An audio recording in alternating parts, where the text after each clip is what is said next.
So let's talk about disability next. So once again, we're going to start off with a definition, and we'll see if we can diagnose it and go from there. So disability is generally defined as a physical or mental condition that limits a person's movements, senses, or activities. Key word I want you to think about: limits. What does that mean to you? Physical limits? Mental limits? Both? Something else? Let's think about this. I never really defined myself as having a disability, but it's usually assumed on me. Again, I'm a 4'8", nearly 60-pound man, and so I stand out. But technically, I don't qualify for the definitions of disability that various agencies, businesses, people on the street, I don't necessarily align with their definition of disability because of that word limits. That's always thrown me off guard because I don't let my physical limitation limit me in carrying out daily activities. Sometimes, yes, my lungs could be a little more restricted someday. Technically, I do have a vocal cord paralysis if I sound a little off sometimes when my voice cracks. But I'm talking, I'm breathing, I got cataracts, but I'm seeing. I got minor hearing loss, but I'm hearing and I'm listening. I can smell, I can eat, I can breathe, I can walk, I can carry out all these activities, and clearly, at least I think so, my mind is pretty sharp. I'll let you be the judge of that, though. And so, limits, again, is that key word. What truly limits you? If you define yourself with a disability, because it's very easy to fall into a victim mindset. What is the victim mindset? Well, it's the idea that in this example, I have a disability, let's just say, and therefore I should be entitled, or I deserve to receive all the help and benefits from others that I can. And I deserve to live as if not deserve, maybe that's the wrong word here, but again, the limits word is really catching me because, for example, I use a handicap placard because it does help me when I'm walking from my car to the store, mostly because of my lung restrictions. But I still don't define myself with a disability because it doesn't limit me from moving. And I know that might sound a little odd to some people listening to this, but it's the truth. We need to decide for ourselves what is truly limiting.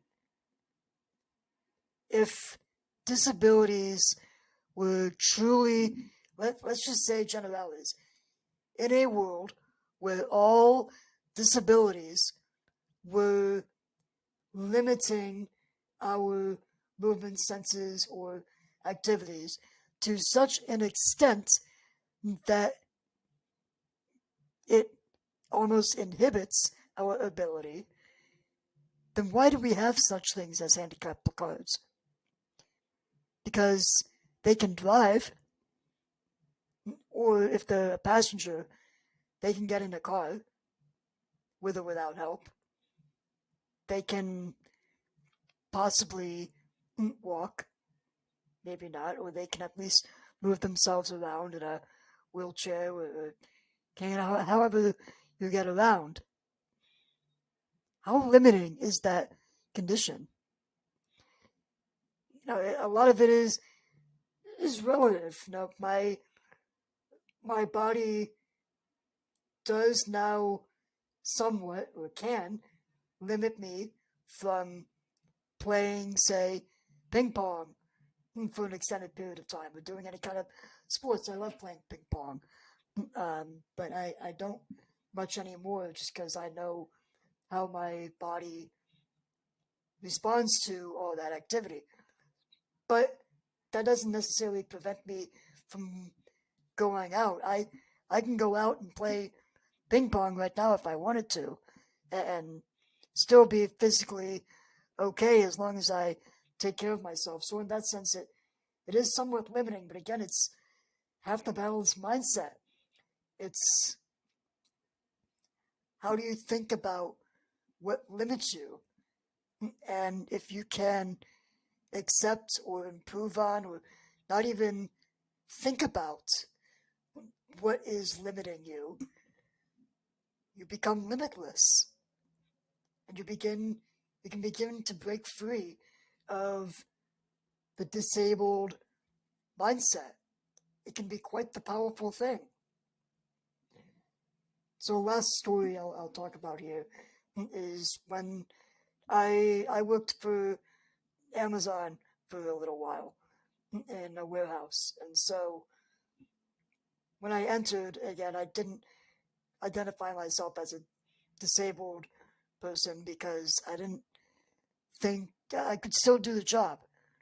I didn't think that I needed any kind of accommodation or any help getting there or completing the job as assigned because I could do the job.